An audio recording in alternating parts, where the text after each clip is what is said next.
Samsung crafts India comeback as anti-China wave surges.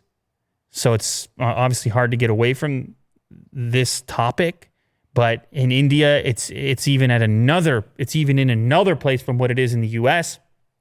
We talked about how that little conflict that's been brewing there between the two nations has had an impact on companies like Xiaomi and Oppo, who have been absolutely dominant in India.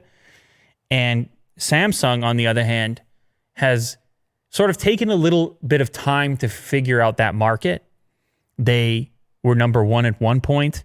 They have rapidly moved operations there. In fact, in this particular article, they claim to have made their biggest factory recently outside of New Delhi.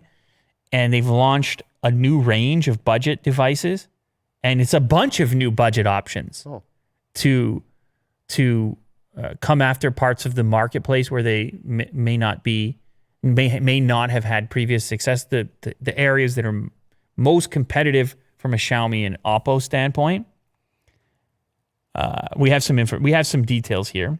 Samsung jumped to the number 2 spot with 26% market share in the second quarter, behind Xiaomi's 29%. This is coming via Counterpoint data. This is up from about 16% in the previous quarter. So we're talking about some raw market share stuff here. Now, Samsung has been near the top of global smartphone makers, if not the top position, up until recently when Huawei gripped it for a short period of time. Probably will be short-lived. India is its second biggest market, $7.5 billion in annual retail smartphone revenues, which it makes it second only to the U.S. for Samsung. Big market.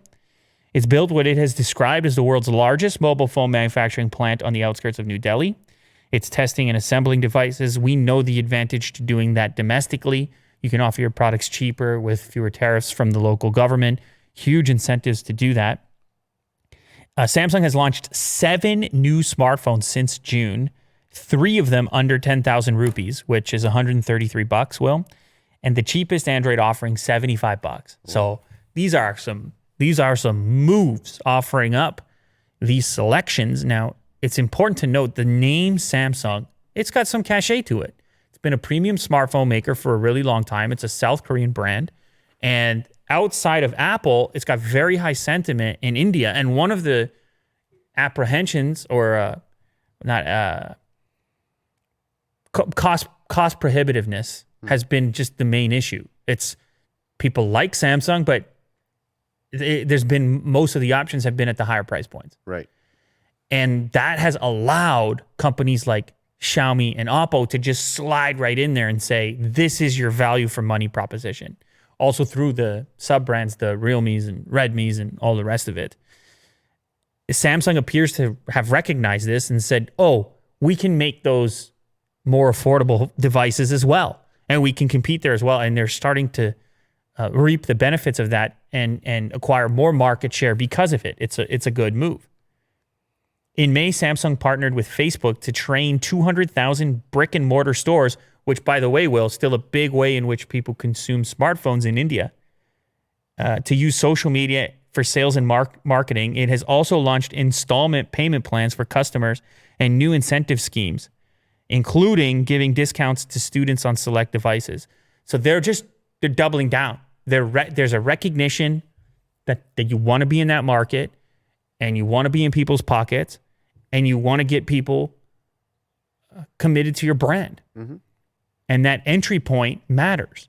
And if that first smartphone has a Samsung badge on it, even if you do sell more expensive products that you hope for that buyer to graduate to at a later date, you want to be a part of that process of that individual making their way towards that device. Mm-hmm. You don't want to try to acquire them later on. And I feel like even Apple is recognizing this through some of their decisions around the cheaper price points and moving towards retail in India and moving towards online sales directly in India and moving towards avoiding tariffs in India as well. All the brands are recognizing you may miss this opportunity. If you can't get in a pocket soon, it might be too late. We've talked extensively here about the relationship between Google and Reliance and Jio that's coming up. they're working on a smartphone. You know it's going to be heavy subsidized because Google wants Android in your pocket. I think it's clear they're willing to do some pretty crazy things around price, given we just talked about the Pixel 4a, $349.